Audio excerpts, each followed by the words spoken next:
ഇന്നത്തെ ഏറ്റവും പുതിയ വീഡിയോയിലേക്ക് ഇവർക്കും സ്വാഗതം. മലയാള സിനിമാ ചരിത്രത്തിലെ ഇതുവരെയുള്ള റിലീവ് സിനിമകളിലെ ഏറ്റവും വലിയ തിയേറ്ററുകളിൽ ഓളമുണ്ടാക്കിയ തരംഗമായ സിനിമ എന്നൊക്കെ നിസ്സംശയം പറയാവുന്ന ഛോട്ടാ മുംബൈ ഇന്നത്തോടെ 7 ദിവസങ്ങൾ തിയേറ്ററുകളിൽ പിന്നിടുന്നു. സിനിമയുടെ ആദ്യ 6 ദിവസത്തെ Kerala world wide collection, Kerala share എല്ലാം തന്നെ കൃത്യമായിട്ട് പുറത്തു വരുമ്പോൾ എല്ലാം പ്രതീക്ഷിച്ചതുപോലെ തന്നെ എത്തപ്പെട്ടിരിക്കുകയാണ്.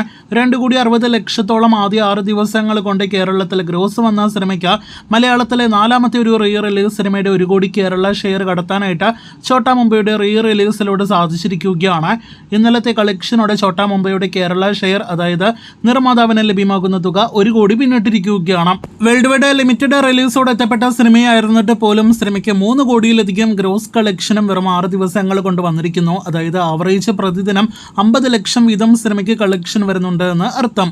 ഒരുപക്ഷെ 7 ദിവസങ്ങളിലെ ആദ്യ ആഴ്ചയിൽ ഏറ്റവും കുറവ് കളക്ഷൻ വരുന്ന ദിവസം ഇന്നാകുമെന്നാണ് നാം മനസ്സിലാക്കുന്നത്. ഇന്ന് കേരളത്തിൽ 20 ലക്ഷത്തോളം ഗ്രോസ് ആണ് പ്രതീക്ഷിക്കുന്നത്. ഇന്നത്തോടെ സിനിമയുടെ ആകെ കേരള ഗ്രോസ് 2 കോടി 80 ലക്ഷത്തിന് മുകളിലേക്കും വേൾഡ് വൈഡ് ഗ്രോസ് 3 കോടി 25 ലക്ഷത്തിന് മുകളിലേക്കും എത്തപ്പെടുന്നതാണ്. ഇതിനിടയിൽ ഛോട്ടാ മുംബൈയുടെ rest of India detail release update പുറത്തു വരുമ്പോൾ നാളെ കർണാടകയിൽ സിനിമയ്ക്ക് വൈഡ് റിലീസ് ലഭ്യമാകുകയാണ്. അതോടൊപ്പം തന്നെ ഡൽഹി, തമിഴ്നാട്, മുംബൈ എന്നിവിടങ്ങളിലെല്ലാം തന്നെ സിനിമയ്ക്ക് ഷോ കൗണ്ട് എല്ലാം തന്നെ ഉണ്ടാകും.